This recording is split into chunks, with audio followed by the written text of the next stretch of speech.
کہ یہ در شہوار ہے تو وہ کتنی ہی دیر اسے دیکھتا رہا، یوں جیسے اسے بے حد حیرت ہوئی ہو، جیسے اسے یقین نہ آ رہا ہو، جیسے اسے امید نہ ہو کہ وہ اب تک اس گھر میں موجود ہوگی۔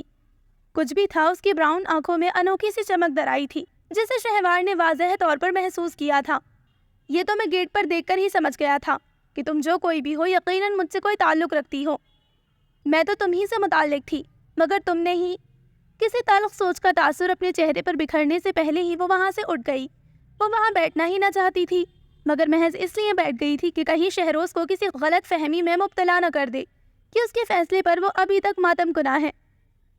سب سے نظر بچا کر وہ برآمدے میں آ گئی۔ اس طرف آنا جانا ذرا کم ہی ہوتا تھا اور وہ اس وقت مکمل تنہائی چاہتی تھی۔ جب کبھی وہ بہت اپسیٹ ہوتی یہیں آ کر بیٹھتی۔ اب بھی وہ کین کی سفید کرسی پر سر ٹکائے کتنی ہی دیر خالی خالی نظروں سے سامنے دیکھتی رہی۔ پھر جانے کیا خیال آیا، سر جھٹک کر کھڑی ہو گئی۔ سامنے ہی لان کے آخری سرے میں مالی بابا پودوں کی کاٹ چھانٹ کر رہا تھا۔ وہ دھیان بٹانے کو ادھر آ گئی۔ کیاری میں پانی لگاؤں بابا؟ نہیں بیٹا، آپ تو شاید نہا کر نکلی ہیں، کپڑے خراب ہو جائیں گے، ویسے بھی ابھی مجھے کاٹ چھانٹ کرنی ہے۔ ایک بات پوچھوں بابا؟ اس نے رنگ برنگے پھولوں کو دیکھتے ہوئے پوچھا۔ ہاں ضرور۔ جب آپ کوئی نیا بیج بوتے ہیں تو کتنی توقعات آپ وابستہ ہو جاتی ہیں، اور جب نئی کوپلیں پھوٹتی ہیں، پھول پتے نکلتے ہیں تو کتنی خوشی ہوتی ہے۔ لیکن اگر کوپلیں پھوٹنے سے پہلے ہی خزاں ان کا مقدر بن جائے تو…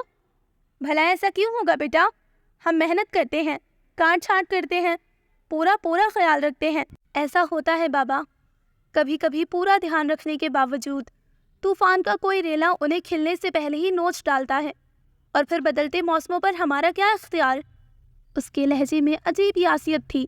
بابا اسے دیکھتے رہ گئے اور وہ آہستہ آہستہ قدم اٹھاتی برآمدے کی سیڑھیوں پر آ بیٹھی۔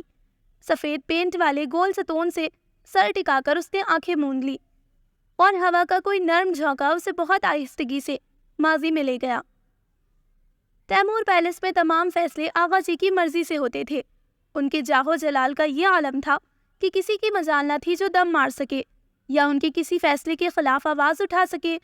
خاندان کی صدیوں پرانی ریت کے مطابق رشتے ناتے اپنی ہی برادری میں کیے جاتے تھے۔ آغا جی کے 3 بیٹے اور 3 بیٹیاں تھیں۔ انہوں نے اس روایت کو نہ صرف اپنی اولاد بلکہ اولاد کی اولاد تک برقرار رکھا تھا۔ وہ بے حد چھوٹی عمروں میں ہی تمام بچوں کو ایک دوسرے سے منسوب کر دیتے تھے۔ بڑے ہونے تک خیالات خواہ کتنے ہی مختلف کیوں نہ ہوں، شادی کر دی جاتی، اور پھر ساری عمر سمجھوتے کرتے کرتے زندگی گزر جاتی، اور جہاں سمجھوتے کی حدیں بھی ختم ہو جائیں وہاں شادی ناکام ہو جاتی۔ مگر اس صورتحال کی اصل وجہ بزرگوں کے بے جوڑ اور بے وقت کیے گئے فیصلے ہیں۔ یہ کبھی بھی تسلیم نہ کیا گیا تھا۔ شہروز کو اسی روایت کے تحت چھوٹے چچا کی شہوار سے منسوب کر دیا گیا۔ شہوار کو تو کچھ پتہ نہیں تھا کہ وہ بھی پالنے میں تھی، مگر وہ خود اپنی زندگی کے اہم ترین فیصلے سے بے خبر تھا۔ اس وقت وہ محض 8 برس کا تھا، بے حد شریر اور ضدی بچہ، اور آقا جی کا وہ اس لیے نور نظر تھا کہ اس کے انداز سے بہادری اور آنکھوں سے ذہانت ٹپکتی تھی۔ اس کے وجود میں انہیں اپنا عکس نظر آتا۔ وہ سارا دن شہوار اور اس کے برابر کی لڑکیوں کو لیے لان میں گھومتا رہتا۔ وقت آہستہ آہستہ گزرتا رہا اور وہ شعور کی منزلوں کو چھونے لگا۔ ان دنوں وہ میٹرک کے امتحانوں سے فارغ ہوا تھا جب بڑے پھپھا اپنے صاحبزادے شہباز علی خان کی شادی کی تاریخ لینے چلے آئے۔ شہروز کو شروع سے شہباز اپنی بے حد خوبصورت اور نفیس سے خیالات والی تاجور آپی کے لیے قطعاً مناسب نہ لگتا تھا۔ شہباز علی خان خالص جاگیردارانہ ذہنیت کا مالک تھا، جبکہ تاجور آپی بے حد نرم و نازک اور حساس دل کی مالک تھی۔ وہ چہچہاتے ہوئے پرندوں کو ایک گولی سے اپنے شوق کی نظر کر کے تسکین پانے والا، اور یہ معصوم چڑیا کی موت پر آنسو بہانے والی، اور سب سے بڑھ کر یہ کہ وہ انگلش میڈیم کی پڑھی ہوئی تھی، ماسٹرز کی ڈگری ہولڈر، اور وہ محض میٹرک پاس۔ کتنی بے جوڑ تھی ان کی جوڑی۔ گو کہ وہ ابھی چھوٹا تھا، پھر بھی اس نے محسوس کیا تھا کہ تاجور آپی کی آنکھیں ان تمام خوابوں سے آ رہی ہیں جو ان دنوں لڑکیوں کی آنکھوں میں آپ و آپ آن بستے ہیں۔ اسے پوری طرح اندازہ ہو گیا تھا کہ تاجور آپی اس رشتے سے خوش نہیں ہے۔ اس نے بھی جان سے دبا دبا احتجاج بھی کیا تھا، مگر اس کی بھلا کس نے سننی تھی؟ اور تبھی اسے پتا چلا تھا کہ یہ تو اس خاندان کی برسوں پرانی ریت ہے، اور وہ خود بھی شہوار سے منسوب ہے۔ اور تب اس نے کتنی حیرت سے چھوٹی چھوٹی پونیوں اور چپٹی ناک والی سرخ و سفید شہوار کو دیکھا جو اپنی ہی جیسی گڑیا سے کھیلنے میں مشغول تھی۔ اور وہی کیا، تیمور پیلس کے تمام ننھے منھے بچے ایک دوسرے سے منسوب تھے۔ اور حیرت کا جھٹکا تو تب لگا جب پتہ چلا کہ چھوٹی پھپھو کی رباب اپنے سے 6 سالہ چھوٹے شہریار سے منسوب ہے۔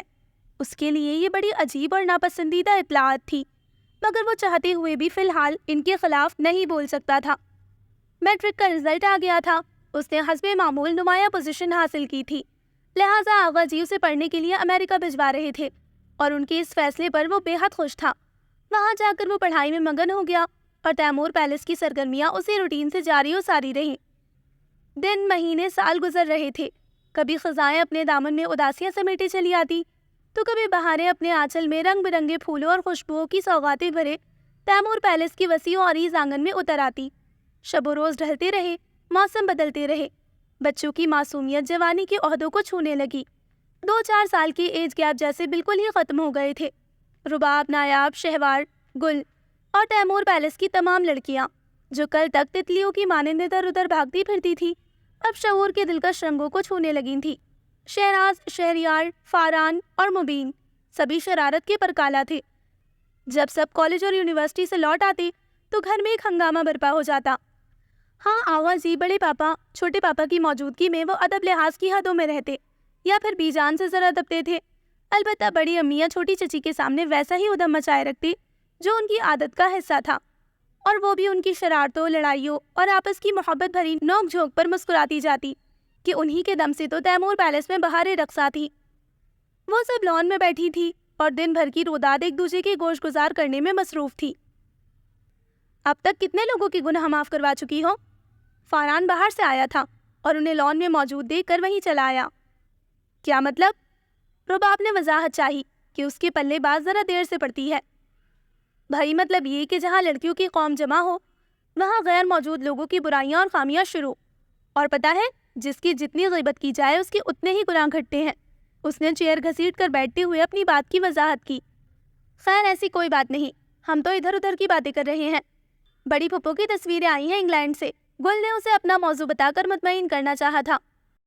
ایک تو تم لوگوں کا ادھر ادھر بھی امریکہ لندن سے کم نہیں ہوتا۔ کیوں شہوار؟ اس نے امریکہ کہتے ہوئے خصوصی طور پر شہوار کو مخاطب کیا تو وہ مسکرا دی۔ اب تو وہ اکثر ہی اس کا نام لے کر چھیڑنے لگی تھی اور اس کے گالوں پر گلابیاں اتر آتی۔ وہ جو 7 سمندر پار بیٹھا تھا دل کے کتنے قریب محسوس ہونے لگا تھا۔ کہو، کوئی چٹھی یا سندیسہ آیا شہر صنم سے؟ لو بھلا، پہلے کبھی شہروز بھائی نے الگ سے خطوط لکھا ہے جو اب لکھیں گے؟ شہوار کی بجائے گل نے جواب دیا تھا۔ تم سے کس نے کہا ہے جواب دو؟ ویسے بھی میں نے یہ نہیں پوچھا کہ الگ سے آیا ہے کیا۔ مجھے کوئی شوق نہیں ہے تمہیں مخاطب کرنے کا، میں نے تو شہوار کی طرف سے جواب دیا ہے۔ کیوں اس کے منہ میں زبان نہیں ہے جو آپ اپنی خدمات لے کر حاضر ہو گئی ہیں؟ ایسے موقعوں پر ہر لڑکی کی زبان کو قفل لگ جاتا ہے۔ شکر ہے خدا کا، کہیں تو اس قوم کی زبان رکتی ہے۔ ویسے تمہاری زبان سے تو مجھے یہ بھی توقع نہیں ہے۔ تم باز آ جاؤ ورنہ۔ گل کا پارا ہائی ہونے لگا تھا۔ چھوڑو بھی یار، کیوں اس کے پیچھے پڑ گئی ہو؟ بیچارہ اکیلا پھنسا ہے حسینوں کے چنگل میں۔ نایاب نے گل کی بات کاٹ کر کہا تو زبردست سا قہقہا پڑا اور وہ سچ مچ خجل سا ہو کر اٹھ گیا کہ ان سب میں وہ اکیلا واقعی ناکافی تھا۔ شہروز، تم نے مجھے کبھی یاد کیا؟ بہت گھسا پٹا سا جملہ ہے، لیکن اگر لفظوں پر غور کرو تو یہی حقیقت ہے کہ یاد تو اسے کیا جاتا ہے جو بھولا جائے۔ کیا واقعی؟ ہاں شہوار، سچ کہہ رہا ہوں۔ جاتے جاتے آغا جی نے ایک ایسی ریشمی ڈور سے باندھ دیا تھا جو بظاہر بہت نرم و نازک نظر آنے کے باوجود بہت مضبوط تھی۔ میں جو ذرا بھی ادھر ادھر ہونے لگتا تو وہ ریشم کی ڈور میرے پاؤں کی زنجیر بن جاتی اور میں اپنے محور کی طرف کھینچا چلا آتا۔ چاندنی رات کا سحر تھا یا اس کے لہجے کی گمبھیر تھا؟ شہوار مسحور سی ایک ٹک اسے دیکھے گئی۔ ایسے کیا دیکھ رہی ہو؟ کچھ بھی تو نہیں، اس نے جھیپ کر نظریں چرا لی۔ کیا میری باتوں پر اعتبار نہیں؟ اس نے اس کے چہرے کو ہاتھوں کے پیالے میں لے کر جذب سے پوچھا تھا۔ یہ اعتبار ہی تو ہے جس کے سہارے تم اتنی دور رہتے ہوئے بھی اس قدر قریب محسوس ہوتے ہو۔ نہ جانے کیسا طلسمی حصار ہے جو سوتے جاگتے اٹھتے بیٹھتے ہر جگہ ہر پل اپنے سنہری گھیرے میں لیے رکھتا ہے۔ میں کہیں بھی رہوں، کہیں بھی جاؤں، کچھ بھی کروں، دل کی دھڑکنیں ایک ہی لے پر رقصا رہتی ہیں، اور وہ لے تمہارا نام، تمہارا خیال، تمہاری یاد ہی تو ہے۔ اتنا چاہتی ہو مجھے؟ شہروز نے اس کا ہاتھ تھام کر اس کی آنکھوں میں جھانکتے ہوئے کتنی محبت سے پوچھا تھا۔ اس سے بھی بہت زیادہ۔ خدا کے لیے شہوار اب اٹھ بھی جاؤ۔ کسی نے بری طرح جھنجھوڑ ڈالا۔ ایک دم سے آنکھیں کھول دی۔ وہ چاندنی رات کا طلسم، وہ ستاروں بھرا نیلا آسمان اور بادام کا گھنا درخت، سارا منظر ہی بدل چکا تھا۔ وہ اپنے بیڈ روم میں تھی اور گل اس کے سرہانے کھڑی اسے گھور رہی تھی۔ تو وہ شہروز کی قربت، وہ دلوں کی باتیں، وہ سب کچھ خواب تھا۔ اس نے خالی خالی نظروں سے گل کو گھورا۔ ایسے کیا دیکھ رہی ہو؟ خود ہی تو کہا تھا کہ صبح جلدی جگا دینا، آج کالج میں تمہارا پہلا دن ہے۔ 2-3 دفعہ آوازیں دے چکی ہوں، لیکن تم نہ جانے کن سپنوں میں کھوئی ہوتی ہو کہ اب جھنجھوڑنے پر ہی اٹھی ہو۔ اسے اپنی جانب دیکھتے پا کر گل نے یاد دہانی کروائی تو اس کے ہونٹوں پر خوبصورت سی مسکراہٹ آ کر ٹھہر گئی۔ واقعی وہ کس قدر خوبصورت سپنوں میں کھوئی ہوئی تھی۔ اور اب تو اکثر یوں ہی ہوتا تھا، سوتے جاگتے، اٹھتے بیٹھتے، خوابوں میں، خیالوں میں ان براؤن آنکھوں کا سحر اسے اپنے طلسم میں جکڑے رکھتا۔ کیسا بے بس کر دیا تھا اس جادوگر نے اسے کہ اس کے قریب نہ ہوتے ہوئے بھی اس کے حواسوں پر چھایا رہتا تھا۔ گو کہ اسے یہاں سے گئے ہوئے 5 سال ہو گئے تھے اور ان دنوں کے درمیان براہ راست کوئی رابطہ بھی نہ تھا، لیکن دلوں کے تعلق رابطوں کے محتاج کہاں ہوتے ہیں۔ اور پھر یہ تو عمر ہی کچھ ایسی تھی، الہڑ اور معصوم، جب دلکش موسم دل کے آنگن میں ٹھہر جاتے ہیں، جب خواب خود بخود آنکھوں میں آ بستے ہیں، جب نوخیز خواہشیں دل کے ایوانوں میں جگنوں کی طرح جگمگ کرتی ہیں اور کومل نرمل ارمان انگڑائیاں لے کر بیدار ہونے لگتے ہیں۔ جیسے ہی اس نے شعور کی دنیا میں قدم رکھا تھا، ایک نام کو اپنے نام کے ساتھ سنا تھا، اور تب سے ہی ایک احساس اس کے سنگ رہا تھا کہ وہ جو ہزاروں لاکھوں میل کے فاصلے پر بیٹھا ہے، صرف اس کا ہے۔ مابین نہ کوئی قسم تھی، نہ وعدہ، نہ اقرار و اظہار کی منزلیں طے ہوئی تھی، مگر دل پر ایک نام نقش ہو گیا تھا جس سے اس کا مستقبل وابستہ تھا۔ لڑکیاں اس کا نام لے کر چھڑتی تھی، لڑکے اس کے حوالے سے تنگ کرتے، اور وہ دھڑکنیں اس کے ذکر پر شور مچاتی تھی۔ تنویر بھائی کے پہلوٹی کے بیٹے کا عقیقہ تھا۔ تیمور پیلس میں کئی روز پہلے سے رونقیں اتر آئی تھیں۔ چونکہ فنکشن وسیع پیمانے پر تھا، لہٰذا دور دراز کے مہمان کئی روز پہلے سے ہی آنا شروع ہو گئے تھے۔ تیمور پیلس کی تمام دیہاتہ لڑکیاں بال بچوں سمیت پہنچ چکی تھی، بس تاجور آپی ابھی تک نہ پہنچی تھی۔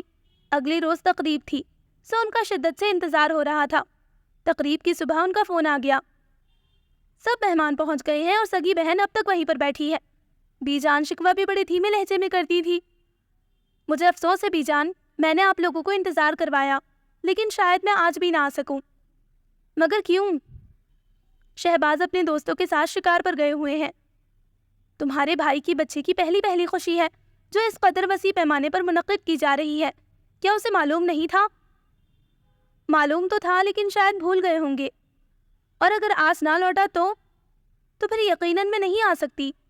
تمہارے بغیر یہ خوشی سجے گی بھلا؟ میں کہتی ہوں تمہارے بابا سے، بس تمہیں بھجوا دیں گے۔ نہیں بی جان پلیز، مجھے مجبور نہ کرے۔ شہباز کی اجازت کے بغیر میں ہرگز نہیں آ سکتی، وہ بہت مائنڈ کریں گے۔ ہم نے تمہاری شادی کی ہے، کوئی اس کی غلامی میں نہیں دے رکھا۔ بے حد دھیمے مزاج والی بی جان کو آج نہ جانے کیسے غصہ آ گیا تھا۔ ہمارے یہاں شادی کا مطلب دوسرے فریق سے نباہ کرنا ہوتا ہے، اور کئی بار نباہ کرنے کے لیے غلامی بھی کرنا پڑتی ہے۔ ان کا لہجہ بوجھل ہو گیا تھا، اور اس کا بوجھ جیسے بی جان کے دل پر آن پڑا۔ وہ آپ دیدہ سی ہو گئیں۔ سمین اور نزہت پہنچ گئیں؟ انہوں نے بی جان کا دھیان بٹانے کو پوچھا تھا۔ سمین تو کئی دن پہلے سے آ چکی ہے، نزہت کل پہنچی ہے۔ انہیں میرا سلام کہیے گا، میں دوبارہ بھی فون کروں گی، پھر بات ہوگی ان سے۔ ایف اے کے امتحان سے فراغت پاتے ہی وہ گل کے ساتھ سمین آپی کے یہاں کراچی چلی آئی تھی۔ فاران بھی ہمراہ تھا، اور وہ تینوں خوب انجوائے کر رہے تھے۔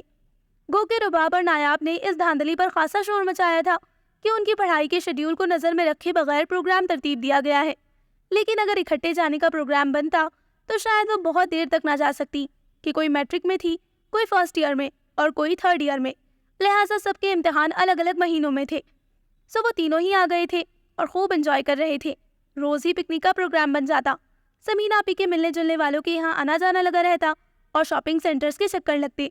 واپسی سے پہلے سمین آپی مصر تھی کہ وہ دونوں اپنی اپنی پسند کا ایک ایک سوٹ ان کی جانب سے خریدیں۔ انہوں نے بہت انکار کیا، لیکن وہ نہ مانی، اور فاران کے ہمراہ انہیں طارق روڈ بھیج دیا۔ اتفاق سے دونوں کو ایک ہی ڈیزائن کا ریڈ سوٹ پسند آ گیا تھا، لیکن وہ ایک ہی پیس تھا۔ تم ایسا کرو، اسی ڈیزائن میں کوئی اور دوسرا کلر لے لو۔ گل نے دوسرے کلر دیکھتے ہوئے اسے مشورہ دیا۔ جی نہیں، مجھے تو پسند ہی اس کلر کی وجہ سے آیا ہے۔ لیکن تم تو پہلے ہی اس کلر میں 2 سوٹ بنوا چکی ہو، کیا پورا سیزن ایک ہی کلر پہنوگی؟ اسے یاد دہانی کروائی۔ تو کیا کروں؟ مجھے پسند ہے یہی کلر۔ تمہیں یا شہروز کو؟ ایک ہی بات ہے، وہ کھلکھلائی۔ اور سچ بھی یہی تھا۔ جب سے اسے معلوم ہوا تھا کہ شہروز کو یہ رنگ پسند ہے، تب سے وہ زیادہ تر سوٹ اسی رنگ میں بنواتی تھی۔ وہ سب اسے چھیڑتی تھی کہ وہ کون سا تمہیں دیکھ رہا ہے، لیکن وہ مسکرا کر کہتی، اس طرح مجھے احساس رہتا ہے کہ وہ میرے نزدیک ہے، اور وہ اس کی دیوانگی پر ہنس پڑتی۔ کراچی سے لوٹ کر وہ کتنے ہی دن وہاں کی قصے سناتی رہی تھی اور بقول مبین کے رباب اور نایاب کا دل جلاتی رہی تھی۔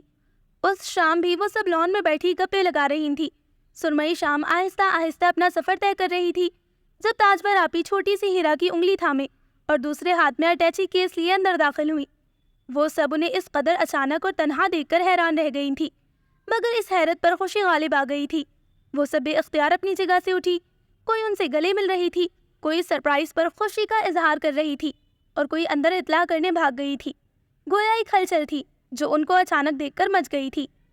خوشی تو تاجور آپی کے چہرے پر شادی کی بات کبھی بھی نہ جھلکی، مگر آج کچھ زیادہ ہی سیریس اور قدرے پریشان لگ رہی تھی۔ کیا بات ہے آپی؟ آپ یوں اچانک اور تنہا؟ گل نے گلے ملتے ہوئے استفسار کیا، جبکہ شہوار چٹا چٹ ہیرا کو چوم رہی تھی۔ آپی کے اکیلے آنے کا نتیجہ انہوں نے از خود یہ اخذ کر لیا تھا کہ وہ لمبا عرصہ رہنے آئی ہوں گی، اور اسی خوشی میں وہ ان کے چہرے پر پھیلی واضح پریشانی کو بھی نہ بھاپ سکی تھی۔ وہ سب ان سے مختلف قسم کے سوال کر رہی تھی جن کا تعلق ان کی آمد سے تھا۔ وہ مختصر ترین جواب دیتے ہوئے ان کے ہمراہ اندر آ گئیں۔ ہال میں موجود بی جان کو دیکھ کر دل جیسے ان کے اختیار میں نہ رہا تھا۔ ان کے گلے سے لگنے کی دیر تھی کہ ضبط کے سارے بندھن ٹوٹ گئے اور وہ پھوٹ پھوٹ کر رونے لگی۔ گھر میں موجود تمام افراد ان کے ارد گرد کھڑے اس غیر متوقع صورتحال پر حیرت زدہ اور پریشان ہو رہے تھے۔ بلاخر چچی جان نے آگے بڑھ کر انہیں الگ کیا اور ہچکیوں سسکیوں کے درمیان انہوں نے بتایا کہ شہباز علی خان نے انہیں طلاق دے دی ہے۔ یہ خبر تھی یا دھماکہ؟ ایک قیامت تھی جو دلوں پر برق بن کر لپکی تھی۔ تیمور پیلس کے در و دیوار تک لرز اٹھے تھے۔ یہ تو سبھی جانتے تھے کہ ان دونوں کے تعلقات بہت خوشگوار نہیں ہیں، مگر اس قدر سنگین نتیجے کی توقع تو کسی نے نہ کی تھی۔ کچھ یوں کہ تاجور آپی تھی بھی بہت کم گو، انہوں نے کبھی خود سے کوئی بات نہ بتائی تھی، اور اس سب کے سوالوں کے جواب میں وہ اپنے گزشتہ حالات سب کو بتا رہی تھی۔ لیکن تاجور، تم نے آج تک کچھ کیوں نہیں بتایا؟ ہم خود آپس سے بات کرتے۔ بس چچی جان، جب تک پھپھو جان زندہ تھی مجھے بھی آسرا تھا۔ آپ کو کچھ بتانے کی نوبت ہی نہ آتی تھی، وہ تمام حالات کو سنبھالے رکھتی، مگر ان کی وفات کے بعد تو جیسے شہباز کو چھوٹ مل گئی۔ اس گھر میں عورت کی اہمیت پاؤں کی جوتی سے زیادہ نہیں ہے۔ ذرا ذرا سی بات پر سب کے درمیان بے عزتی کر دینا اس گھر کے مردوں کی عادت ہے۔ میری بچی اتنا کچھ اپنی ذات پر سہتی رہی، اور صبر کا یہ صلہ دیا اس نے تجھے۔ میں تو اب بھی نباہ کرنے کی پوری کوشش کرتی، مگر بات حد سے بڑھ گئی تھی۔ شہباز دوسری شادی کر رہے ہیں۔ مگر کیوں؟ آخر کمی کیا ہے آپ میں؟ آپ اتنی نفیس، اتنی سلجھی ہوئی، پڑھی لکھی، اور وہ میٹرک پاس۔ رباب نے حیرت سے پوچھتے ہوئے دونوں کا موازنہ بھی کر ڈالا۔ انہیں یہی تو کمپلیکس تھا، بات بات پر پڑھی لکھی ہونے کے تانے دیتے، اور پھر میں انہیں جائیداد کا وارث بھی تو نہ دے سکی۔ تاجور آپی کے لہجے میں دکھوں کی آمیزش بہت واضح تھی، اور جب مردوں کو پتہ چلا تو ان کا خون کھول اٹھا۔ میں خود بات کرتا ہوں ارباز علی خان سے، ان کی جرت کیسے ہوئی کہ تیمور خان کی پوتی کے ماتھے پر طلاق کا کلنک سجا کر بھیجے؟ آغا جان کا بس نہیں چل رہا تھا کہ وہ کیا کر ڈالیں۔ اس وقت اگر شہباز علی خان سامنے ہوتا تو وہ نہ جانے کتنی گولیاں اس کے سینے کے پار کر چکے ہوتے۔ آغا جی پلیز، آپ ان سے کوئی بات نہیں کریں گے۔ میں خود بھی اس جاہل شخص کے ساتھ ایک پل نہیں گزارنا چاہتی جسے دوسروں کے احساسات کا پاس نہ ہو۔ جب تک بات ڈھکی چھپی تھی میں نے ہر ممکن نباہ کرنے کی کوشش کی، لیکن جب بات کھل گئی ہے تو میں دوبارہ اس جہنم میں نہیں جا سکتی۔ اور ویسے بھی اب تو تمام تعلقات، سارے رشتے ہی ٹوٹ گئے ہیں۔ ان کے لہجے میں بہت سے ملال گھل گئے تھے، اور ان کے یہ دکھ جیسے تمام افراد کے دلوں میں سرایت کر گئے تھے۔ تیمور پیلس کے در و دیوار میں ایک ویرانی سی اتر آئی تھی، ہر طرف ایک سوگوار سی خاموشی چھا گئی تھی۔ آوازیں خود بخود ہی دھیمی پڑتی گئیں، لڑکیوں کی ہنسی کی چھنکار اور لڑکوں کی قہقہے جیسے کہیں کھو سے گئے تھے۔ بابا جان جانے کن سوچوں میں گم رہتے، بی جان بیٹی کو دیکھ کر ٹھنڈی آہیں بھرتی، اور آغا جی کو تو ایک چپ سی لگ گئی تھی۔ سب کی سوچوں کا محور تاجور آپی کی ذات تھی، جو خود بھی گمسم سی ہو گئی تھی۔ وقت بہت بڑا مسیحا ہے، زخم بھی لگاتا ہے اور چارہ گری بھی کرتا ہے۔ شب و روز ایک ایک کر کے گزرتے رہے تو دکھ کے احساسات پھیکے پڑنے لگے تھے۔ دکھوں کا احساس ختم تو نہیں ہوتا مگر شدت میں کمی آ جاتی ہے۔ ان کے ساتھ بھی یہی ہوا تھا۔ آہستہ آہستہ اداسیوں کے خول چٹکنے لگے، یوں جیسے سب نے اس حادثے کو قبول کر لیا ہو، اور پھر ہر چیز اپنی روٹین پر آنے لگی۔ وہی باتیں، وہی شب و روز، وہی نوک جھونک، بڑی امی اور بی جان کی ڈانٹ ڈپٹ، اور چچی جان کا ہمیشہ کی طرح ان سب کی حمایت میں بولنا۔ اب تو تاجور آپی بھی کچھ ایڈجسٹ ہو چکی تھی۔ شب و روز ایک مخصوص روٹین سے گزر رہے تھے جب شہروز کی آمد کی خبر نے خوشگوار تبدیلی کی لہر پورے گھر میں دوڑا دی۔ اس کی تعلیم مکمل ہو چکی تھی اور وہ 2 ماہ کے اندر اندر واپس آ رہا تھا۔ نوجوان نسل کے ہاتھ ایک نیا موضوع لگ گیا تھا۔ پلاننگ ابھی سے شروع کر دی گئی تھی۔ شہروز بھائی کے آنے پر پکنک فلاں جگہ پر منائی جائے گی۔ شہروز بھائی کے آنے پر فنکشن اس طرح کا ارینج کریں گے۔ شہروز بھائی کو اوپر کا کارنر والا کمرہ سیٹ کر کے دیں گے۔ گویا ہر کوئی اپنے اپنے خیالات اور خواہشات کے مطابق اس کے استقبال کے پروگرام ترتیب دے رہا تھا۔ اور ایک وہ تھی جس نے زبان سے کچھ بھی نہ کہا تھا اور دل کی ہر دھڑکن اس کی منتظر تھی۔ آنکھوں میں ایک دم سے ڈھیروں خواب آن بسے تھے۔ عجیب کیفیت تھی اس کی۔ کبھی اس کے تصور سے گالوں پر گلابیاں اتر آتی تو کبھی آنکھوں میں انتظار کے رنگ نمایاں ہو کر پلکیں جھکانے پر مجبور کر دیتے، اور اس پر وقت کی رفتار بھی جیسے مدھم لگنے لگی تھی۔ وہ ایک عام سا دن تھا، لیکن تیمور علی خان کی 7 پشتوں میں ایسا دن کبھی روئے زمین پر نہیں اترا تھا۔ شہروز نے آنے سے پہلے آغا جی کے نام ایک خط بھیجا تھا۔ لکھا تھا: بہت محترم آغا جی، آداب۔ میں خیریت سے ہوں اور امید ہے کہ آپ سب بھی خیریت سے ہوں گے۔ اپنے پہنچنے کی اطلاع تو میں آپ کو فون پر دے چکا ہوں۔ یقیناً یہ خبر اب تک خوشی بن کر تیمور پیلس میں پھیل چکی ہوگی، اور سب سے زیادہ بی جان منتظر ہوں گی کہ 7 سال بیٹی کی جدائی سہنا کسی بھی ماں کے لیے آزمائش سے کم نہیں ہوتا۔ آغا جی، یہاں کی 7 سالہ زندگی میں میں نے بہت کچھ سیکھا ہے۔ مشاہدات اور تجربات کی بھٹی میں پک کر میرے شعور نے وہ پختگی حاصل کی ہے جو شاید میں وہاں اس سے دگنی مدت میں بھی نہ حاصل کر سکتا۔ یہ تمہید اسی لیے باندھ رہا ہوں کہ اولاد خواہ کتنی بھی میچور کیوں نہ ہو جائے، بزرگوں کی نظر میں ناسمجھ اور کم فہم ہی ہوتی ہے، بالخصوص اس وقت جب وہ ان کی پسند کے خلاف اپنی مرضی کے مطابق اپنے حق میں کوئی فیصلہ کرنا چاہے۔ ہمارے یہاں صدیوں سے رسم چلی آ رہی ہے کہ ادھر بچہ پیدا ہوا، ادھر اسے کسی سے منسوب کر دیا گیا، یہ سوچے بغیر کہ کل کو حالات و واقعات اس فیصلے پر کس طرح اثر انداز ہوں گے۔ جب کوئی بچہ پیدا ہوتا ہے تو اس کے وجود کے ساتھ ایک ذہن بھی جنم لیتا ہے۔ جو وہ بڑا ہوتا ہے، اس کا ذہن، اس کا شعور اس کے ہونے سے آگاہ کرتا ہے۔ وہ اپنے بارے میں جاننے لگتا ہے، وہ اپنی پسند سے کھاتا ہے، اپنی پسند سے پہنتا ہے، جو چیز اچھی لگتی ہے اسے اپناتا ہے، جو نہیں اچھی لگتی ہے اسے چھوڑ دیتا ہے۔ جب اسے اپنی پسند کے مطابق جینے کی اس حد تک آزادی دی جاتی ہے تو وہ حق جو ہمارے مذہب نے بھی دیا ہے اسے پہلا سانس لیتے ہی کیوں سلب کر دیا جاتا ہے، روایتوں کی زنجیروں میں کیوں جکڑ دیا جاتا ہے؟ یہ کہاں کا دستور ہے؟ کون سی رسم ہے؟ آپ نے مجھے پڑھایا لکھایا، شاہانہ انداز سے میری پرورش کی، معاشرے میں اونچا مقام دلوایا، مگر میری زندگی کا سب سے اہم فیصلہ اس وقت کر ڈالا جب میں اس کی مفہوم سے بھی نا آشنا تھا۔ شادی محض 2 جسموں کا نہیں، 2 ذہنوں کا سنگم ہے۔ جب تک ذہنی ہم آہنگی نہ ہو، شادی خوشی نہیں جبر بن جاتی ہے، جس کا انجام کبھی چھوٹے چچا کی شادی کی صورت نکلتا ہے، جنہوں نے پہلی چچی کو اس لیے چھوڑ دیا کہ وہ عمر میں ان سے 12 سال بڑی تھی، اور کبھی تاجور آپی کی صورت میں۔ آخر روایت کے نام پر یہ جہلیت کب تک آئندہ آنے والی نسلوں پر مسلط ہوتی رہے گی؟ ہر آنے والی کل کی کوکھ میں ایک نئی سوچ پنہاں ہوتی ہے۔ پھر آپ اس برسوں پرانے کل سے نتھی کیوں نہیں کرنا چاہتے؟ آپ معصوم بچوں کی زندگیوں کا فیصلہ کرتے وقت یہ کیوں نہیں سوچتے کہ انسان حالات کا تابع ہوتا ہے، نہ کہ حالات انسان کے تابع ہوتے ہیں؟ برسوں پرانی اس روایت نے آج میری بہن کو واپس اسی دہلیز پر بھیج دیا ہے جہاں سے وہ رخصت ہوئی تھی۔ کل نہ جانے اس خاندان کی اور کتنی لڑکیاں اسی روایت کی بھیٹ چڑھ جائیں گی۔ لہٰذا اس کل کا فیصلہ آج کرنا ہوگا، اور اس کا آغاز میں کر رہا ہوں۔ اس جالحانہ رسم کو توڑتے ہوئے میں معذرت کے ساتھ لکھ رہا ہوں کہ مجھے شہوار سے شادی نہیں کرنی۔ میں اسے اس بندھن سے آزاد کرتا ہوں جو آپ نے باندھا تھا۔ آپ یہ مت سوچیے گا کہ پردیس میں رہ کر میں اپنے ملک کے رسم و رواج بھول گیا ہوں۔ میں یہ نہیں چاہتا کہ ہم اپنے فیصلے کلی طور پر خود کریں، کہ یقیناً بزرگوں کے فیصلے عمر و تجربات کی روشنی میں پرکھے ہوئے اور ہم سے ہر حال میں بہترین ہوتے ہیں، لیکن مجھے اتنا کہنا ہے کہ وہ خود کو تو اتنی مہلت دے لیا کرے کہ بچوں کے بڑے ہونے کا انتظار کرے اور پھر ان کی عادتیں اور پسند ناپسند کو دیکھتے ہوئے زندگی کے ہمسفر کا انتخاب کرے، تاکہ قدم قدم اکٹھے طے کرنے والا تمام سفر سہولت سے کٹ سکے۔ امید ہے آپ میری اس جرت کو نافرمانی سے تعبیر نہیں کریں گے۔ پھر بھی میں نے آپ کا دل دکھایا ہو تو اس گستاخی کے لیے معذرت خواہ ہوں۔ والسلام، فقط شہروز علی خان۔ کاغذ کے ایک ٹکڑے نے برسوں پرانے اصول توڑ ڈالے تھے۔ نیلی روشنائی سے بنے ہوئے چند الفاظ نے کئی پشتوں سے قائم شدہ روایتوں میں شگاف ڈال دیے تھے۔ شہروز کے ایک فیصلے نے صدیوں پرانے اصول روند ڈالے تھے۔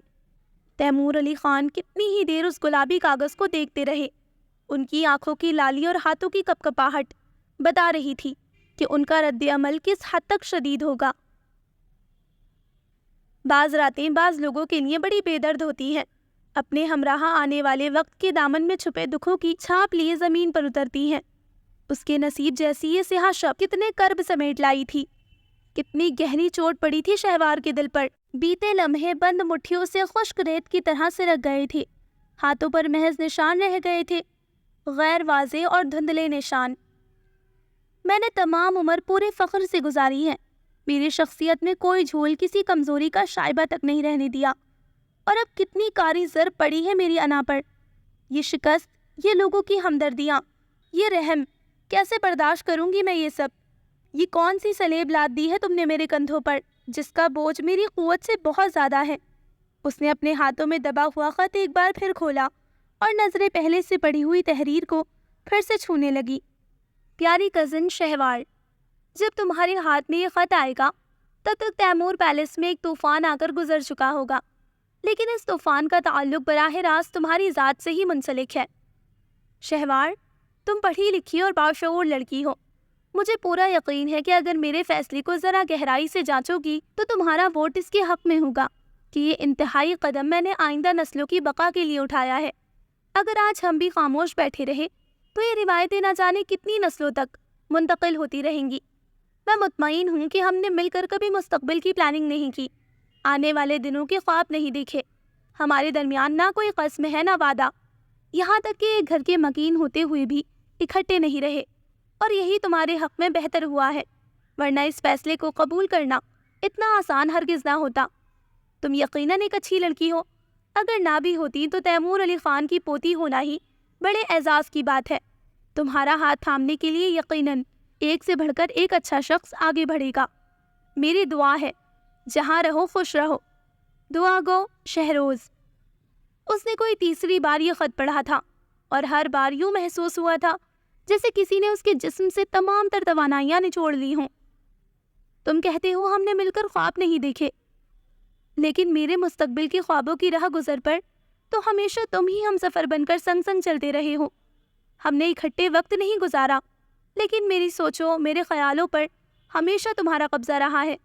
میں تنہا ہوتے ہوئے بھی ہر دم تمہاری رفاقتوں کے فریب میں رہی ہوں کہ اس دل میں تمہارا ہی بسیرا رہا ہے۔ ہم کوئی جگ سے نرالے تو نہیں ہیں، ہم بھی اس وقت میں جیتے تھے جہاں تتلیاں خواب ہیں اور پھول۔ شہر ہم کو بھی مقدر میں ملا ہے جس میں دھڑکنیں گم ہیں اور شور سے ہو کا عالم۔ ہم بھی اس گھر کے مکین ہیں جہاں وقت کے کاٹتے بجھ جاتی ہے اس عمر کی لو۔ ایک بے مصروف و گمنام ارادے کی طرح ہم بھی لوگوں کی طرح ہیں کہ ہمیں دکھ چھپانا بھی ہے، ہنسنا سرے بازار بھی ہے۔ ہم پہ بھی عہد جوانی کا عذاب اترا ہے، ہم نے بھی دور کسی شہر میں بستے ہوئے ہنستے ہوئے ایک شخص کو چاہا ہے بہت۔ ان ہواؤں کو صدا جانا ہے جیسے اس شہر سے پیغام وفا لائی ہیں۔ دھڑکنیں آنکھ کا آنسو تو نہیں ہے، لیکن ہم نے گن گن کے گوائی ہیں۔ کسی شخص کے نام ہم نرالے ہی تو ہیں۔ ہم نے اس غم کو غم جاں سا بنا رکھا ہے، عمر جس میں نہ کوئی آس، نہ آنسو، نہ ہنسی، ہم نے اس عمر کا افسانہ بنا رکھا ہے۔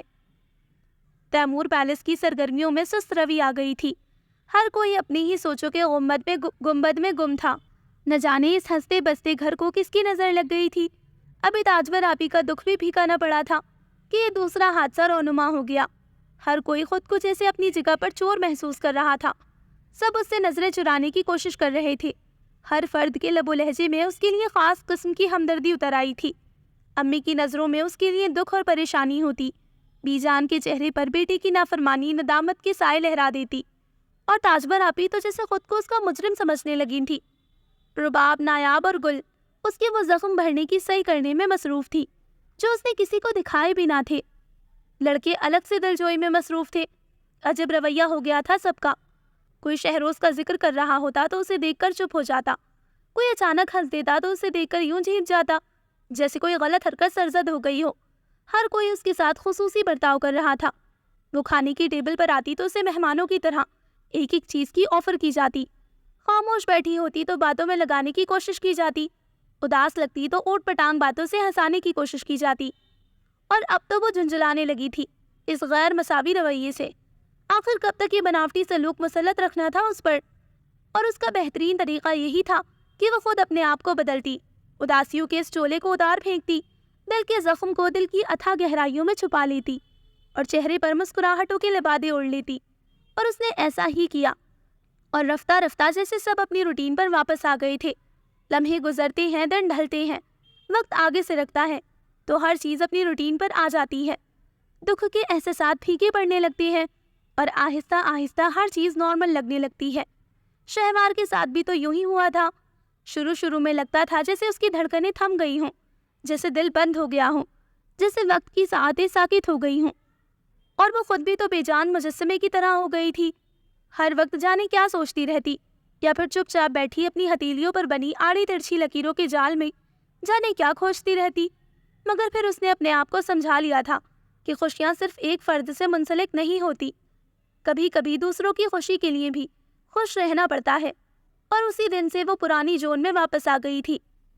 ہاں، مگر راتوں کو بستر میں کانٹے ضرور اگاتے، ٹہنیاں برہنہ ہو گئی تھی، زرد پتے بے آسرا ہو گئی تھی، خوشبو کہیں گم ہو گئی تھی، اور اس سے وابستہ سارے خواب عذاب ہو گئے تھے۔ جمال بھائی کی مہندی تھی۔ شہریار اپنے کمرے سے تیار ہو کر نکلا تھا۔ واؤ، بڑے زبردست لگ رہے ہو۔ کہیں نگین بھابی کے گھر والے پھڈا نہ ڈال دے کہ جمال بھائی کی جگہ شہریار کو دولہا بنایا جائے۔ نایاب نے ڈھولک بجاتی لڑکیوں کی تصویریں اتار رہی تھی، اپنے کیمرے کا رخ اس کی طرف کرتے ہوئے بے اختیار تعریف کر بیٹھی۔ آؤ تمہاری نظر اتار دوں، کہیں رباب کی نظر ہی نہ لگ جائے۔ گل نے مہندی سے سجی ہوئی چنگیز اس کی جھوٹ موٹ کی نظر اتارتے ہوئے شرارت سے کہا تو سب لڑکیاں ہنس پڑی، مگر شہریار کے چہرے پر ناگوار تاثرات ابھر آئے۔ گل اور نایاب ان تاثرات کے پس منظر کو سمجھتے ہوئے ایک دوسرے کو دیکھ کر رہ گئیں۔ اس روز ولیمہ تھا، سب لوگ کھانا کھا رہے تھے۔ اسٹیج فارغ دیکھ کر نگین بھابی کے پاس چلی آئی تھی۔ گل ان سے دیگر کزنز کا غائبانہ تعارف کروانے لگی۔ گو کہ نگین بھابی اجنبی نہیں تھی، چھوٹی چچی کی سگی بھتیجی تھی، لیکن دوسرے شہر میں ہونے کی وجہ سے وہ بہت کم یہاں آتی۔ چھٹیوں میں بھی اکثر گل اور فاران خود ہی ماموں کے یہاں چلے جاتے، اس لیے وہ ان کا تعارف کروا رہی تھی۔ بھابی آپ کے لیے کھانا لگوا دیں؟ رباب نے اسٹیج کے پاس آ کر ان سے پوچھا۔ مجھے تو بالکل خواہش نہیں ہے، تھوڑا سا کھا لیجئے، اس نے اصرار کیا۔ اگر بھوک لگے گی تو میں بعد میں کھا لوں گی۔ صبح بی جان نے زبردستی اتنا سارا ناشتہ کروا دیا تھا کہ اب بالکل بھی گنجائش نہیں۔ انہوں نے بھوک نہ ہونے کی وجہ بھی بتا دی۔ ٹھیک ہے، پھر ہم سب بھی آپ کے ساتھ ہی کھائیں گے۔ رباب نے ویٹر کو واپس بھجوا دیا تھا اور خود ان کے قریبی صوفے پر آ کر بیٹھ گئی۔ بھابی، یہ رباب ہے، چھوٹی پھپھو کی بیٹی۔ آپ کو پتہ ہی ہوگا، انکل آرمی میں میجر تھے، جنگ میں شہید ہو گئے تھے، تب سے ہی آغا جی نے پھپھو کو اپنے پاس ہی رکھا ہوا ہے۔ یہ شہریار سے منسوب ہے، جیسے ہی شہریار کی تعلیم مکمل ہوگی اسے بھی دلہن بنا دیا جائے گا۔ شہوار نے بڑی تفصیل سے تعارف کروایا تھا۔ اس کا مطلب ہے تم بھی جلد ہی اس جگہ پر بیٹھنے والی ہو؟ نگین بھابی نے مسکراتے ہوئے اپنی جگہ کی طرف اشارہ کر کے چھیڑتے ہوئے کہا۔ دعا کرے نہ ہی بیٹھوں۔ اس کا لہجہ ہر قسم کے جذبے سے قطعی عاری تھا۔ کیوں؟ بھابی نے حیرت سے اس سے پوچھا۔ گل اور شہوار نے ایک دوسرے کو مانق نظروں سے دیکھا۔ وہ دونوں ایک دوسرے کے لیے دل میں نرم گوشہ نہیں رکھتے، لیکن اس حد تک ناپسند کرتے ہیں، اس کا اندازہ نہیں تھا انہیں۔ گویا ان دونوں نے ہی اس رشتے کو قبول نہیں کیا تھا۔ یہ جاہلانہ روایت نہ جانے آئندہ آنے والی کتنی نسلوں پر مسلط رہے گی۔ اسے شہروز کے خط کی ایک لائن یاد آ گئی تھی۔ شادی کے ہنگامے سرد پڑے تو ایک بار پھر پڑھائی میں جت گئی۔ ایم اے فائنل کے امتحان سر پر تھے، وہ پوری تندی سے تیاری کر رہی تھی۔ اس کا ارادہ CSS کرنے کا تھا، اس لیے وہ چاہتی تھی کہ ایم اے فرسٹ ڈویژن میں کرے، لہٰذا آج کل اسے کتابوں کے سوا کچھ نہ سوچتا تھا۔ امتحان ختم ہوئے تو جیسے ایک بوجھ سر سے اتر گیا۔ شروع کے چند دن تو وہ بہت خوش رہی، سارا دن سوکر گزارا، پھر امتحانوں کے باعث کتنے ہی رکے ہوئے کام نپٹائے، موویز دیکھی، رسالے پڑھے، اور پھر جیسے ہر چیز سے دل اکتا گیا اور وہی پرانے شب و روز لوٹ آئے۔ آج گوہر آ رہی ہے۔ صبح ناشتے کی ٹیبل پر نگین بھابی نے جمال بھائی کے ساتھ ساتھ گویا سبھی کو مطلع کیا۔ ارے ہاں، مجھے تو یاد ہی نہیں تھا، جمال بھائی نے سلائس پر جیم لگاتے ہوئے کہا۔ تبھی تو میں نے یاد دلایا ہے، 3 بجے ایئرپورٹ سے لے آئیے گا اسے، مگر میری تو آج بہت ضروری میٹنگ ہے، میں تو نہیں جا سکوں گا۔ تو پھر یہ ذمہ داری کسی اور کو سونپ دو، کہیں بچی اکیلی پریشان نہ ہو جائے، بی جان نے مشورہ دیا۔ ہاں وہ تو ہے بھی معصوم سی، ذرا کوئی لیٹ ہو گیا تو گھبرا جائے گی۔ چچی جان نے بھی گفتگو میں حصہ لیا۔ کیوں بھائی، تم لڑکوں میں سے کون فارغ ہے؟ جمال بھائی نے نیپکن سے ہاتھ پونچھتے ہوئے تمام لڑکوں سے بیک وقت پوچھا۔ فراغت تو خیر ہم جیسے سپوتوں کو کہاں نصیب ہوتی ہے، البتہ کوئی ضروری کام ہے تو حکم فرمائیے۔ مبین نے اپنے کپ میں فلاسک سے چائے انڈیلتے ہوئے، ساری بات تمہارے سامنے ہی تو ہو رہی ہے، گوہر کو لانا ہے ایئرپورٹ سے، تم میں سے کوئی جا کر لے آئے۔ نایاب نے اپنی پلیٹ پیچھے کھسکاتے ہوئے کہا۔ کتنے بجے کی فلائٹ ہے؟ شہریار نے پوچھا۔ 3 بجے کی۔ ٹھیک ہے، میں لے آؤں گا، اس نے اپنی کرسی پیچھے گھسیٹتے ہوئے فراخ دلانہ آفر کی۔ تو بھابھی کے ساتھ باقی سب بھی مطمئن ہو گئے۔ گوہر کا ایڈمیشن فاطمہ جناح میڈیکل کالج میں ہوا تھا اور وہ ہاسٹل میں رہنے کے لیے آئی تھی، مگر بی جان اسے کہاں ہاسٹل میں رہنے دیتی، ایک تو وہ بھابھی کی بہن تھی، دوسرے چچی کی بھانجی، دوہرے رشتے تھے، پھر اتنے بڑے گھر میں بھلا کون سی جگہ کی کمی تھی۔ دیکھو بیٹی، گھر کے ہوتے ہوئے لڑکیاں باہر رہیں گی اچھا نہیں لگتا، تمہاری امی سے تمہاری خالہ نے بات کر لی ہے فون پر، انہیں کوئی اعتراض نہیں ہے، لہٰذا اب تم یہی رہو گی۔ انہوں نے بڑی محبت سے اسے سمجھایا تھا اور وہ خوشی سے راضی ہو گئی تھی۔ پچھلے کئی دنوں سے گھر میں کھچڑی پک رہی تھی۔ شہوار نے محسوس کیا تھا کہ بزرگوں کے درمیان کوئی خاص موضوع زیر بحث ہے۔ رات کو بھی ہال کمرے میں دیر تک ان کی میٹنگ ہوتی رہتی، اور اب جو خبر اڑتے اڑتے اس تک پہنچی تھی وہ اسی کے متعلق تھی۔ گل نے کل ان کی باتیں سن لی تھی۔ بی جان چچی جان کو بتا رہی تھی کہ شہباز خان کے گھر والے شہوار کے لیے کئی بار پوچھ چکے ہیں اور اس جمعے کو باقاعدہ پیام لے کر آ رہے ہیں، اور آغا جی نے یہ پیام منظور کرنے کا ارادہ کر لیا ہے۔ شہباز علی خان آغا جی کے کزن کا نواسا تھا، وہ اسے 1-2 بار دیکھ چکی تھی، اچھا خاصا وجیح شخص تھا، لیکن وہ کسی کی وجاہت سے کیا متاثر ہوتی، اس کے دل میں تو جیسے اس جذبے کی کوئی رمق ہی باقی نہ رہی تھی، اس کے احساسات تو جیسے مردہ ہو چکے تھے۔ بے شک بظاہر وہ بہت پرسکون اور نارمل دکھائی دیتی تھی، لیکن کومل جذبوں پر جو کاری ضرب لگی تھی اس کی ٹیسیں رہ رہ کر اب تک اٹھتی تھی۔ اگلے روز علی ہو صبح وہ آغا جی کے کمرے میں تھی۔ آغا جی، مجھے ابھی شادی نہیں کرنی، اس سے سلام اور 1-2 رسمی سی باتوں کے بعد بنا کسی بھی تمہید کے اپنے دل کی بات کہہ دی۔ اس کی بات پر آغا جی کتنی ہی دیر بڑے غور سے اسے دیکھتے رہے۔ وہ سمجھ گئے تھے کہ گھر میں جو موضوع زیر بحث ہے وہ اس سے باخبر ہو چکی ہے۔ اس کی وجہ کچھ بھی نہیں ہے، بس فی الحال آپ میرے بارے میں کچھ بھی نہ سوچیں، کچھ عرصے بعد آپ میرے بارے میں جو بھی فیصلہ کریں گے مجھے منظور ہوگا، لیکن ابھی نہیں۔ اگر کوئی خاص وجہ نہیں ہے تو کیا ضرورت ہے خواہ مخواہ لیٹ ہونے کی، لڑکیاں وقت پر اپنے گھروں کی ہو جائیں، یہی ان کے لیے اچھا ہوتا ہے۔ آغا جی، گل، نایاب اور رباب بھی تو تقریباً میری ہی عمر کی ہے، جب وہ ابھی تک بیٹھی ہیں تو مجھے رخصت کرنے کی آپ کو کیا جلدی ہے؟ وہ باقاعدہ بحث پر اتر آئی تھی۔ دیکھو بھائی، وہ سب منسوب ہیں، گھر کے لڑکے لڑکیاں ہیں، جس کی جب مناسب سمجھیں گے چند دنوں میں شادی کر دیں گے، مجھے ان کے متعلق کوئی فکر نہیں ہے۔ جہاں تک رباب کا تعلق ہے تو شہریار عمر میں اس سے چھوٹا ہے، ابھی وہ پڑھ رہا ہے، جیسے تعلیم مکمل کر لے گا رباب کی شادی کر دیں گے۔ بس اگر پریشانی ہے تو تمہارے متعلق، میں چاہتا ہوں کہ جلد از جلد تمہارے فرض سے سبق دوش ہو جاؤں۔ انہوں نے خلاف معمول تحمل سے اس کی بات سنی تھی اور بڑی تفصیل سے جواب دیا تھا۔ آغا جی پلیز میری ایک بات مان لیجئے، مجھے کسی کا پابند مت کریں، میرے متعلق تمام فیصلے کرنے کا اختیار آپ کو ہی ہے۔ میں آپ سے یہ بھی نہیں پوچھوں گی کہ وہ کون ہے، کہاں ہے یا کیسا ہے، لیکن ابھی آپ مجھ کو کچھ مہلت دے دیجئے پلیز۔ اس کے لہجے میں اس قدر التجا تھی کہ انہیں مانتے ہی بنی۔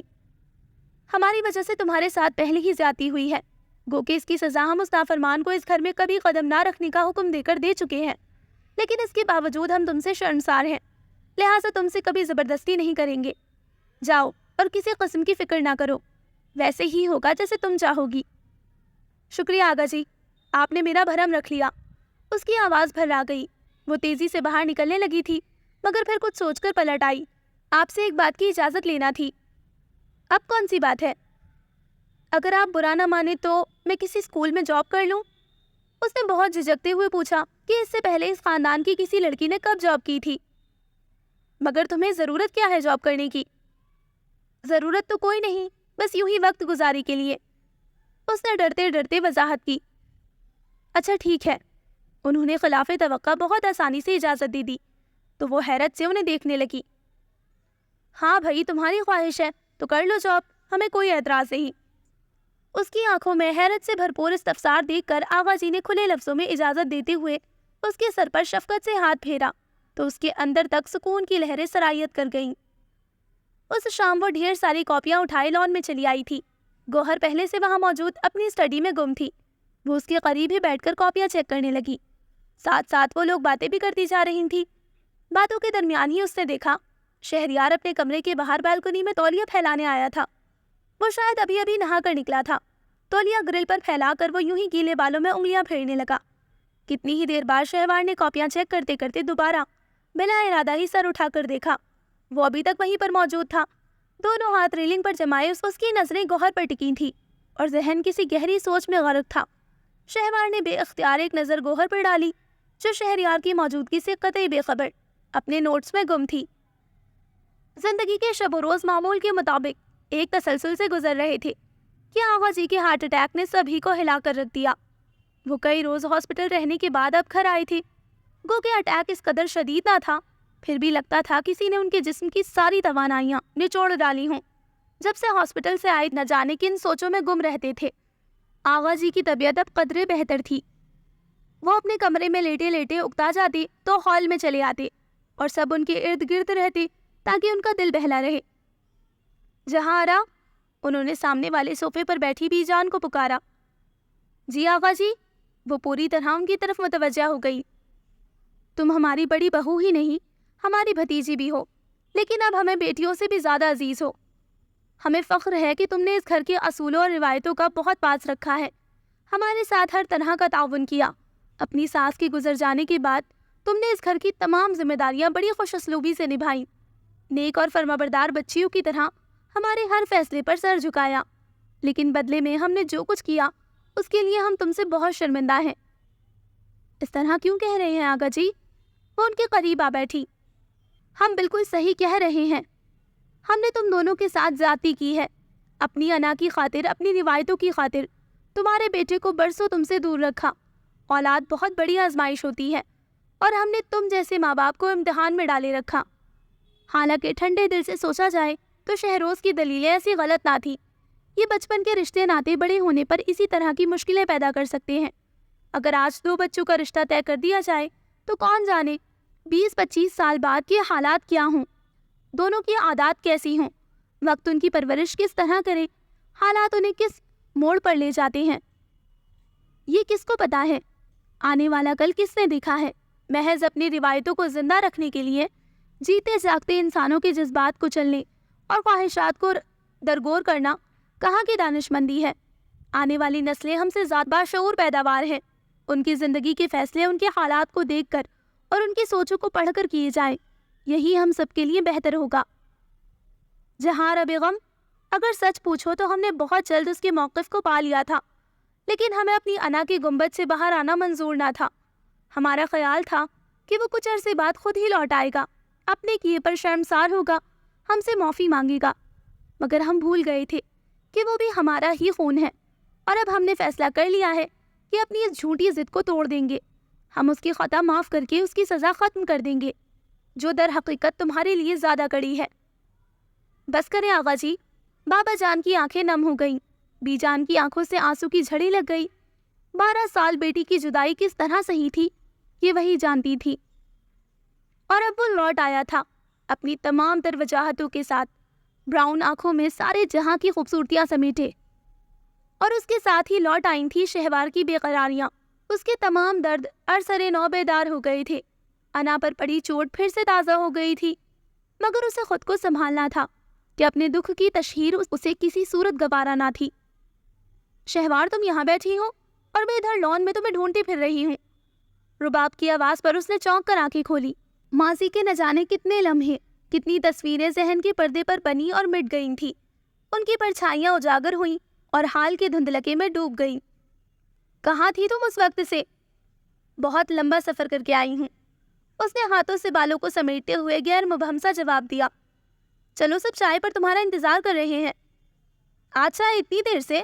اس نے شام کے گہرے ہوتے سائے دیکھ کر پوچھا۔ فاران، شہراز تقریباً سبھی آ چکے ہیں اور سب کی باتیں ہی ختم نہیں ہو رہی۔ ابھی شہروز نے غسل کیا ہے اور ویسے بھی آج چائے پر اہتمام بھی تو کرنا تھا۔ وہ دونوں ساتھ ساتھ چلتی لاؤنج میں آ گئی۔ چائے پر آغا جی سمیت سبھی موجود تھے۔ گویا سب کو فون کر کے اس کی آمد کی اطلاع کر دی گئی تھی۔ سب آپس میں ہنس بول رہے تھے، وہاں کی باتیں سن رہے تھے، اپنی سنا رہے تھے۔ آج تو آغا جی اور بابا جان کی موجودگی میں بھی لڑکے لڑکیوں کی نوک جھونک جاری تھی۔ وہ بھی سب کے ساتھ ہنسی مذاق میں شریک تھی، لیکن اس نے محسوس کیا تھا کہ شہروز کی نظریں بارہا اس پر اٹھی تھی، لیکن خود اس نے اسے ایک بار بھی آنکھ اٹھا کر نہ دیکھا تھا۔ اگلے روز تک تنویر بھائی، بیما بڑی بھابھی، ان کا ٹرانسفر ایبٹ آباد میں ہو گیا تھا۔ سمین آپی، نصرت آپی سب پہنچ گئے تھے۔ دیگر رشتہ داروں میں بھی جس جس کو خبر ہوئی تھی وہ ملنے آ رہے تھے۔ تیمور پیلس میں جیسے زندگی ایک بار پھر پورے جوش و خروش سے رواں دواں ہو گئی تھی۔ اس کا رویہ شہوار کے ساتھ بالکل ویسا ہی تھا جیسا دوسری تمام کزنز کے ساتھ تھا۔ اس کے چہرے پر ندامت کا ہلکا سا شائبہ تک نہ تھا۔ وہ بہت بے تکلف ہو کر اس کا نام لے لیتا، باتوں کے دوران کئی بار اسے مخاطب کرتا۔ شہوار حیران تھی کہ کیا اتنا بڑا واقعہ اس کے نزدیک کوئی اہمیت نہیں رکھتا؟ کیا وہ نہیں جانتا کہ اس نے اس کی انا کو کس بری طرح روندا تھا، اس کی ذات کو رد کر کے اس کے نوخیز خوابوں کو کس طرح کچلا تھا؟ مگر وہ تو یوں بیہیو کر رہا تھا جیسے اس کے نزدیک کچھ ہوا ہی نہ ہو۔ کئی بار تو وہ ایسی نظروں سے دیکھتا کہ اس کی دھڑکنیں بے ترتیب ہونے لگتی۔ اسے یوں لگتا جیسے وہ پرانے ٹوٹے ہوئے تعلق کو ابھی تک قائم رکھے ہوئے ہے یا پھر دوبارہ سے استوار کرنا چاہتا ہے، مگر اب بھلا یہ ممکن کہاں تھا؟ So listeners, this was the end of the دل میں اتری نہ کوئی ذات بائی شازیہ عطا، ایپیسوڈ نمبر 1۔ انشاءاللہ جلد ملتے ہیں لاسٹ ایپیسوڈ کے ساتھ۔ آج کا ایپیسوڈ بہت اچھا تھا، مجھے امید ہے بلکہ یقین ہے کہ آپ کو بھی پسند آیا ہوگا۔ تو چلیے انشاءاللہ جلد ملتے ہیں لاسٹ ایپیسوڈ کے ساتھ، جو ہونے والا ہے اور بھی انٹرسٹنگ۔ تب تک اپنا خیال رکھیں، دعاؤں میں یاد رکھیں۔ اللہ حافظ۔